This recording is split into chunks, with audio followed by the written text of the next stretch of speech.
It's a normal day at home, and you're sitting in the living room with your beloved pet. But as you continue to relax, you notice the animal press its head against the wall. Then it does the same against a door. Does this sound familiar to you? If does, alarm bells should be ringing, because this behavior is not as harmless as it looks. As a pet owner, of course, you must keep a watchful eye over your animal throughout the day. After all, that's the best way to spot troubling issues such as head pressing at an early stage. However, this can be tricky, particularly if you don't know what to look for. It can also be difficult to gauge the behavior of certain animals at all times. But regardless of your ability to read some of the more subtle aspects of a pet's body language, head pressing can be obvious. And it's something that you have to be aware of going forward. You certainly can't brush head pressing off as the normal behavior of animals such as cats and dogs. After all, goats, cows, and horses display this behavioral pattern as well. So if you happen to see your pet pushing their cranium against a flat surface, you need to understand that they require urgent help. This is important because the United States boasts some incredible figures when it comes to pet ownership. To give you an idea of the steady growth in pet lovers over the years, the American Pet Products Association, APPA, ran a study back in 1998. And after going over the results, the organization revealed that 56% of homeowners had animals under their roofs. Then, some 3 decades on, APPA supervised another study in 2019, which showed that 67% of American homes now own pets. Cats and dogs are the most popular choice, of course, so it's obvious that those who look after these pets need to know about head pressing. First of all, then, let's make sure you don't mistake the behavior for something else. If you own a pet cat, for instance, you'll notice that the animal often bumps their cranium against parts of your anatomy, sometimes with force. And although these actions look similar to head pressing, they're actually completely different. This is head bunting, in fact, and is a common behavior among felines. To explain more, feline aficionado Pam Johnson Bennett shared some interesting insights with PetMD website. She said, when cats head bunt, they're creating a communal scent in a free-roaming universe. Cats recognize each other by scent first and foremost. Their whiskers and pupils are relaxed. Their ears are also relaxed. So head bunting allows cats to spread their fragrance throughout their homes, and you could interpret this as their way of marking their territory. Yet PetMD suggests a much deeper meaning. According to the website, if you're on the receiving end of a bump, you're seen as a part of the feline's colony. Another expert in feline behavior claimed that the head bunts are a sign of affection to their owners as well. Speaking to PetMD, Ingrid Johnson explained, "The cats are saying, 'I love you, you're so wonderful, but you're a little stinky, let's get you smelling like us.'" Expanding on that, Johnson shared some fascinating information about the way that cats navigate the world. She drew a comparison between them and their respective guardians, highlighting how we're often oblivious to their focus on scents.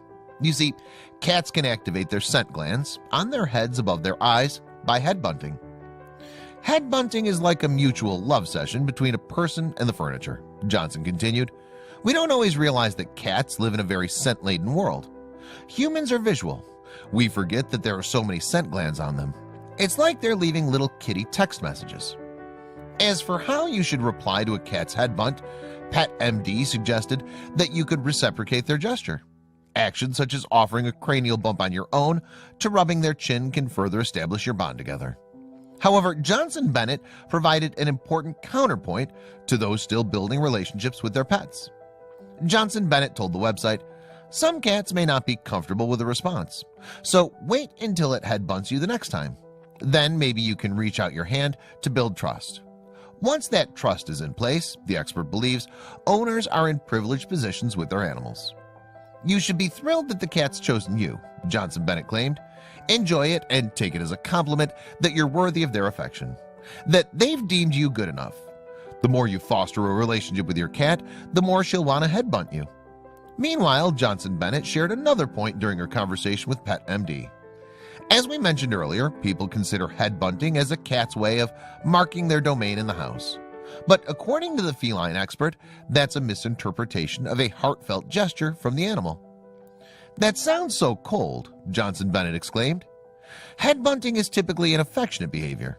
People think in black and white terms with their cat's behavior. We show affection with a hug, a kiss, or by holding hands.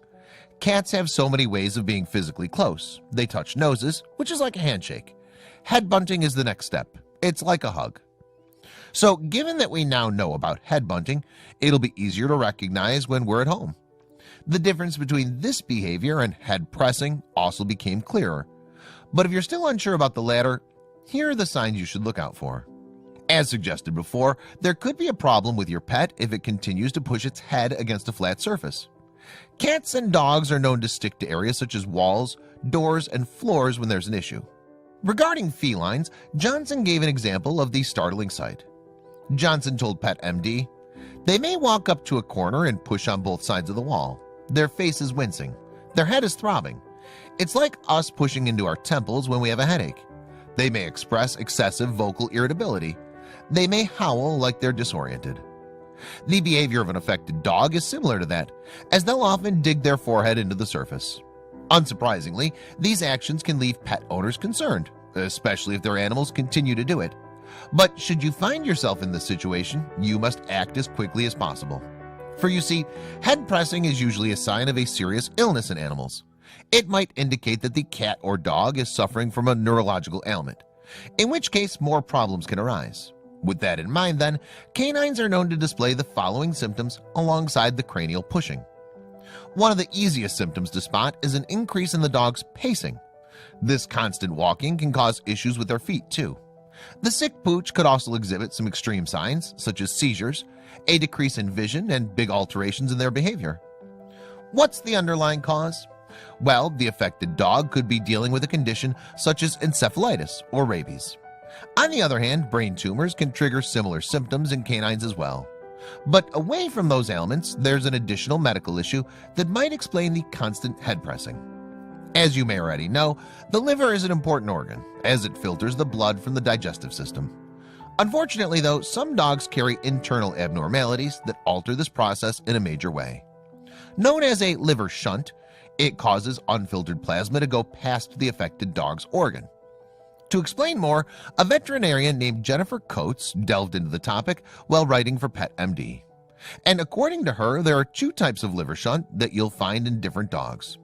Dr. Coates wrote, "Liver shunts can be divided into two categories: those that are present at birth, congenital shunts, and those that develop later in life, acquired shunts." Coates continued, "Congenital shunts are most common, being responsible for approximately 80% of cases. Dogs are usually quite young, less than 3 years old, when they start experiencing symptoms. Meanwhile, acquired shunts typically develop when blood pressure within the veins connecting the digestive tract to the liver becomes elevated. So, if a dog does have a liver shunt, head pressing is one of several symptoms they'll display. That's why you must take your animal to the vet when it starts doing this, and the medical professional should be able to help." Coates explained to Pet MD how specialists would go about treating the previously mentioned ailment. Most small dog breeds who have congenital shunts have just one abnormal blood vessel that's located outside the liver, Coates wrote. These are the most amenable to surgical correction. A single shunt that's located within the liver itself is more common in large breed dogs. These are still usually best treated with surgery.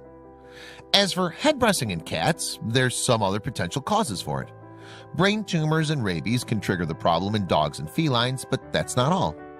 In fact, glandular issues and metabolic abnormalities are also conditions that could lead to the behavior in cats. Yet, whatever the cause may be, a vet needs to assess your cat to ascertain the problem. Understandably though, you might be worried about the test that your pet will undergo. So in an attempt to clear matters up, an expert shed some light on the process. Dr. Katie Nelson, who plies her trade as a vet, provided an in-depth breakdown while writing for Pet MD. She revealed, in order to determine the underlying cause of the head pressing behavior, your veterinarian will likely perform a fundic examination of the retina. They'll also look at other structures in the back of the eye. Dr. Nelson continued, these examinations may reveal irregularities in the brain or infectious or inflammatory diseases. Other helpful tests include blood pressure measurements to determine if your cat has high blood pressure, and computed tomography, CAT, or magnetic resonance imaging, MRI, scans of the brain. Your veterinarian will also perform blood work and urinalysis. Nelson also made it clear that you'd need to take note of your cat's behavior before seeing the vet. By mentioning any other strange signs you might have noticed, you're giving the vet a better chance of reaching a solution. And while the process may be worrying, the results could save your pet's life. Johnson Bennett also reiterated the importance of watching over your cat at home. This allows you to get a better sense of how they carry themselves each day. Then, if they do begin to showcase a few unusual tics, you'll be able to tell that something might be wrong. Johnson Bennett told PetMD, "It's those little things that pet owners discover about their cat's behavior that can make a real difference in the relationship. If you misunderstand subtle signs, it can have a huge impact on whether you have a close bond or not. We misinterpret cat communication all the time."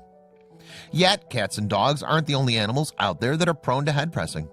When it comes to goats, they showcase the symptom after contracting a disease called Capron arthritis encephalitis. Otherwise known as CAE, this medical ailment doesn't have a cure at present. But the disease takes on two different forms. The arthritis form affects goats between the ages of 1 and 2. As for the encephalitis strain, that's the one that causes the animal to press its cranium against the walls. Sadly, that form of CAE hits goats that are only a few months old. Horses will engage in head pressing when something isn't right too. To explain more, vet Doug Thal shared some interesting information about affected equines. Writing for the Horseside Vet Guide website, he said, "Horses that are depressed or experiencing abdominal pain will often stand with their head in the corner of their stall." Dr. Thal added, "Head pressing is a rare behavior and is usually associated with severe neurologic disease. Horses showing true head pressing will usually show other signs of brain disease, such as depression, loss of appetite, wobbliness, and apparent blindness. Horses that are dying of other causes, such as intestinal rupture, may also engage in this behavior."